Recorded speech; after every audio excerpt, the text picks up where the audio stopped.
Bom, amigos telespectadores, estamos começando com mais um programa Justiça, Direitos e Obrigações. Hoje nós vamos falar sobre o regime jurídico de duas profissões, o bancário e o representante comercial. Para tratar sobre esse assunto, trouxemos aqui hoje dois acadêmicos de direito, alunos do 10º período do curso de Direito da FACIMP, o senhor José Kennedy e a senhora Maria da Conceição. Bom, já iniciamos o nosso bate-papo com o tema bancários, né? Eu já inicio perguntando ao acadêmico José Kennedy. José Kennedy, quem é o profissional bancário? O bancário é o profissional empregado de instituição bancária que presta serviços de natureza administrativa no sentido de oferecer os serviços da instituição bancária para o público em geral, para o próprio público interno e também trabalhos de caráter administrativo voltados para o controle da própria instituição. É importante nós observarmos que não apenas o empregado da instituição bancária é tido como bancário, mas aquele profissional que presta serviço para empresas de administração e processamento de dados, se essa empresa integra o grupo econômico da instituição financeira, aquele profissional também é tratado como bancário. Ok, Kennedy. Ainda sobre essa questão do bancário. Bancário e banqueiro, tem diferença? O bancário, na verdade, é o empregado e o banqueiro é o patrão. Então, um determina as ordens de cumprimento, a filosofia geral da organização financeira, que é o banqueiro, e o bancário vai fazer a execução do cumprimento da missão da instituição financeira. Deve ter diferença, inclusive, no rendimentos mensais, né? Com certeza. Bom, e a duração da jornada de trabalho dos bancários, Dr. José Kennedy? Como que se dá essa jornada de trabalho? A Constituição Federal, ela estabelece lá no seu artigo 7º, inciso 8º, a regra geral de que o trabalhador normal, ele tem que cumprir uma carga horária diária de 8 horas, acumulando aí em 44 horas semanais. No caso dos bancários, não. Os bancários ele têm uma natureza de um trabalho extenuante, um trabalho cansativo, um trabalho de alta complexidade. Nesse sentido, o legislador reconheceu que o bancário deve cumprir uma carga horária diferenciada, no caso, 6 horas dia, acumulando em 30 horas semanais. E os bancários têm uma grande responsabilidade, né? Eles lidam com quantias, né, elevadas de dinheiro do seu dia a dia. Então, é importante que ele tenha uma quantidade de horas reduzidas para melhorar a sua concentração, né? Eles lidam com o dinheiro do povo, do cidadão, da sociedade. E, na verdade, eles lidam com altas somas de recursos financeiros, não só em espécie, mas recursos financeiros digitais, lidam com contratos de altos valores, né? Carteiras de crédito e de investimento, carteiras de financiamento, de empréstimos, aplicações financeiras diversas. Então, é uma atividade bastante, no sentido de que nós mencionamos inicialmente, bastante complexa por envolver uma gama de negócios, de serviços que são ofertados pelas empresas, pelos bancos, à comunidade em geral. Ok. Bom, e como que se caracteriza o sábado para o trabalho bancário? Dona Conceição. Conforme o que o nosso colega Kennedy já informou, o bancário ele tem 6 horas diárias por ser uma profissão complexa e de forma estressante.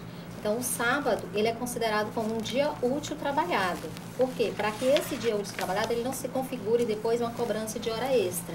Mas eles não trabalham, eles trabalham apenas 30 horas semanais, que é de segunda a sexta-feira. Isso é conforme o enunciado 183 do TST.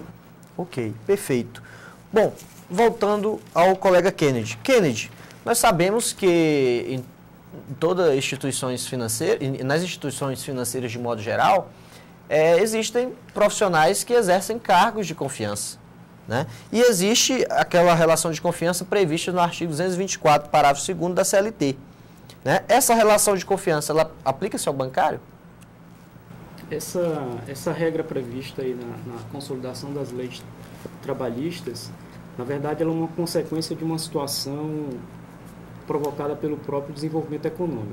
Nós podemos visualizar da seguinte forma: uma empresa, ela normalmente começa basicamente ali pelo próprio dono, fazendo a direção de todos os negócios. Ele normalmente é é o diretor-presidente, ele normalmente é quem cobra, normalmente é o vendedor. Então, a empresa começa nesse foco, bastante enxuta, bastante reduzida.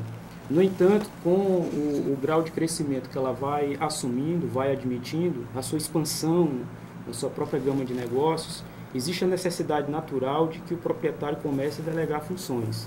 E o setor bancário não foge a essa regra. Então, as instituições financeiras, elas veem a necessidade de delegar, de atribuir algumas funções para terceiros. Esses terceiros são os seus próprios funcionários, que fazem carreira dentro de cada instituição financeira, de acordo com o plano e a filosofia de cada organização.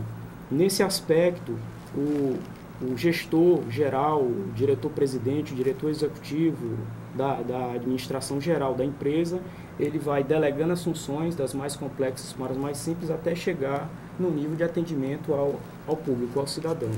Então, quando a administração de uma instituição financeira delega funções para o seu empregado, para o gerente, no caso, ela está dizendo para ele que confia nele, para ele exercer aquelas determinadas atribuições. Daí, então, que a gente pode observar o seguinte, que para o gerente, por exemplo, ele tem na instituição intensificando ali a confiança que ela está depositando nele para que ele exerça aquelas atividades, aquelas funções de acordo com a filosofia de negócio adotada pela empresa. Mas, por outro lado, também há uma redução do grau da hierarquização, da própria subordinação que esse gerente tem em relação aos demais. Então, aí é que reside um determinado risco do negócio. Por quê? O gerente ele vai ter um determinado grau de liberdade para decidir quanto, por exemplo, a concessão de um determinado empréstimo, um financiamento para um cliente. Bom, ele assume ali naquele momento o risco de, quem sabe, o negócio não ser o mais adequado para a instituição. Mas isso por força do próprio risco que é atribuído a uma função de confiança. Isso é um risco natural. É o risco de que o negócio não seja bem sucedido. Não no sentido de se dizer que o profissional é incompetente. Não se trata nesse sentido. Mas sim pelo risco normal que existe na delegação de toda e qualquer função. E aqui nós devemos observar o seguinte. No caso se tratando de gerente, o gerente ele já tem uma carga horária diferenciada em relação aos demais bancários. O gerente ali ele exerce ali um cargo administrativo para a instituição.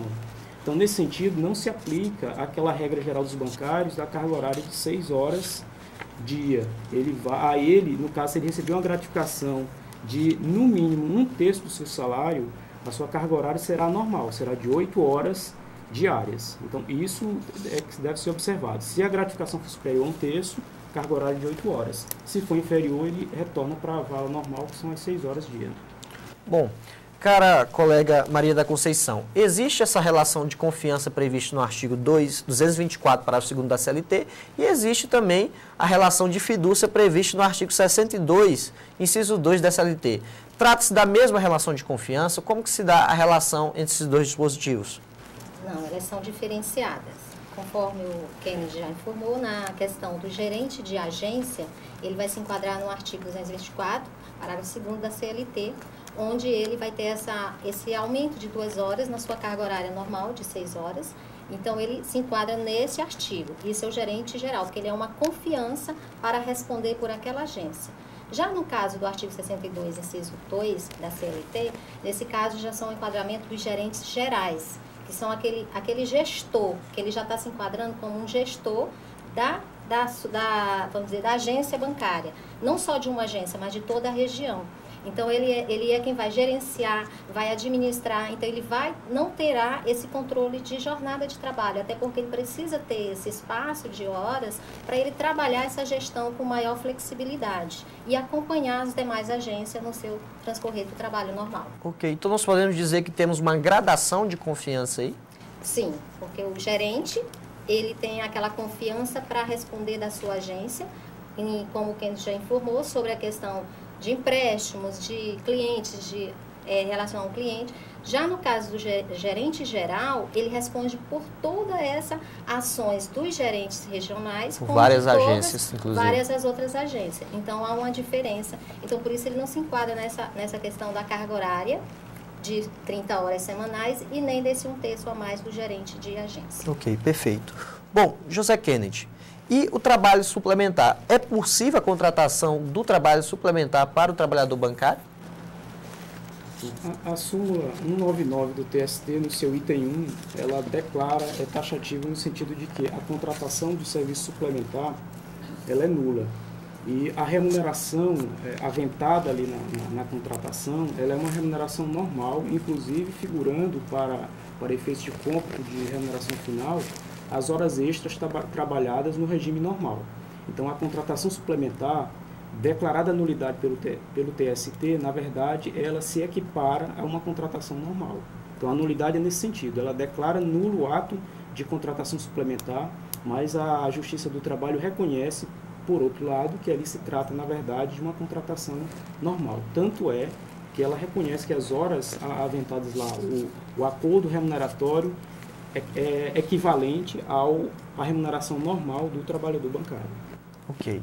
Bom, e para finalizar, né, a última pergunta com relação ao regime jurídico dos bancários, né, com relação à justa causa do bancário. Pergunto ao colega Kennedy. Bom, justa causa do bancário, especialmente com relação a dívidas no mercado, né? Se ele é um funcionário de um banco que é inadimplente na praça. Isso caracteriza a justa causa para que ele seja demitido do trabalho? O artigo 508 da CLT tinha essa previsão de que se o empregado bancário tivesse títulos de dívida no mercado não honrados, ou seja, ele fosse devedor, no caso ensejaria uma demissão por justa causa. Isso era um princípio que norteava essa norma, era de que ele teria que ter uma reputação exemplar dentro da própria instituição. Então não seria um contrassenso, no caso que ele ali, com um funcionário de uma instituição financeira, tivesse um comportamento adverso do que o sistema bancário apregoava. Entretanto, essa regra do citado artigo foi revogada e então passou-se a restabelecer os efeitos, aplicando para os bancários, os efeitos da regra geral de demissão por justa causa. Um exemplo aí, algum ato de improbidade, embriaguez quanto mais, por exemplo, atos de subtração de bens, o bancário ser condenado criminalmente por uma sentença transitada em julgado. São N situações previstas no artigo 482 da CLT, que é a regra geral para a demissão por justa causa, que agora se aplicam também aos bancários. Ok. Amigos telespectadores, estamos encerrando aqui o primeiro bloco do nosso programa. Não saiam daí, já voltamos para tratarmos sobre representante comercial. Não saiam daí.